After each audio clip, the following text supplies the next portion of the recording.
Hello everybody, welcome to the studio. I'm Morgan Lodge. I'm giving you an update on F1.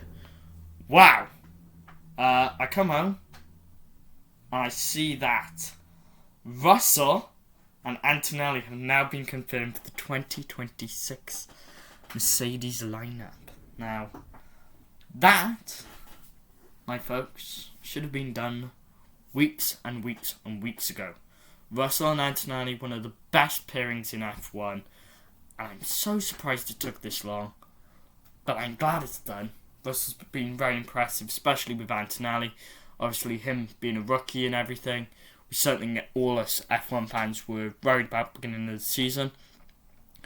But he's really impressed. He got a podium and a sprint, which was impressive. I'm excited to see where that goes. I think Kimi's definitely one for the future, and I think Russell, obviously, he's got experience. He's been in F1 now for 8 years this year. So that'll be something really exciting for next year. Obviously, new regulations as well, so that'll be exciting for all teams to adapt to. But, we still haven't had the Audi lineups yet, which would be something that, I know a lot of teams will be keeping an eye out. Cadillac obviously joining as well, with Bottas and Sergio Perez already confirmed as your starting two, which is impressive. Really got to say that this F1 season's been chaos, with the McLarens dominating all the races away from my beloved Verstappen. But the Constructors is over. McLaren have won it. It's hands off now. Gloves will be off. Helmets will be off now. And I'm guaranteeing these final races will be like 2021 all over again. Yes, you heard it from me, folks. 2021 all over again. But this time within a team. Who will win? Will it be Starboy, Lando Norris? Or will it be the fighting man of Piastri? Now, something all fans want to know is who do I think is going to win? I think it's Piastri. I don't think Norris has the guts of the world champion. Wow, bold statement for me to say, but if he's going to win, he's got to do it quickly, and he hasn't done it. He hasn't been bold. He hasn't made decisions good enough. Yes, you could argue in the last race in Singapore he was bold with his decisions, but he hasn't been bold enough. He hasn't picked the points up, and that's why we're seeing Piastri being so good at what he's doing currently. So yeah, that's going to be really exciting to see where that goes, and I'm excited to see where we go with this race.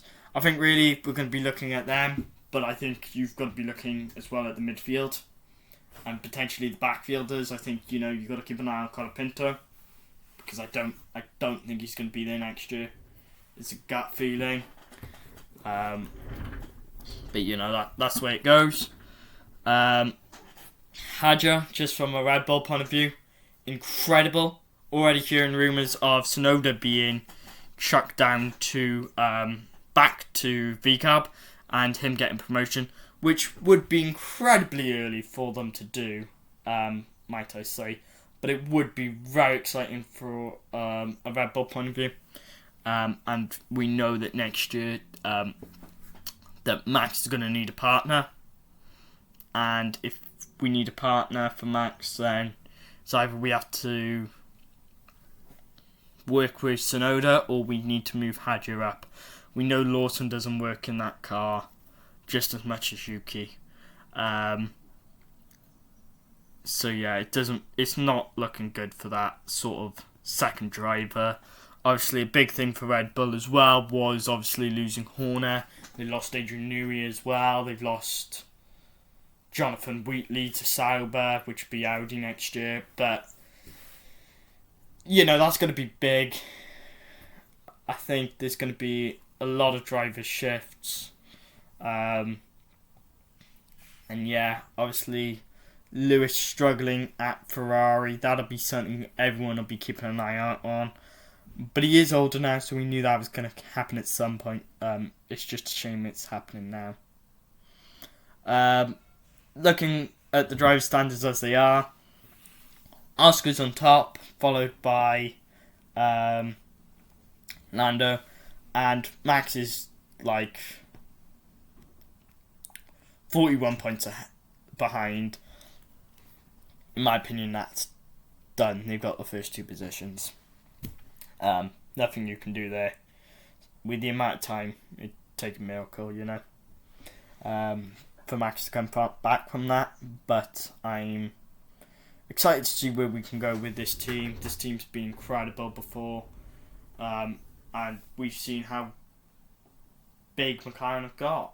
And, we saw that at the end of last season. But, you look at Ricciardo in that in 23 and you all go, wow, why wasn't he doing good? And, yeah, it was Daniel's time when you look at, he was holding the back. And, obviously you had the controversy with Piastri even going there to begin with, from being an Alpine second reserve to then being the Alpine driver.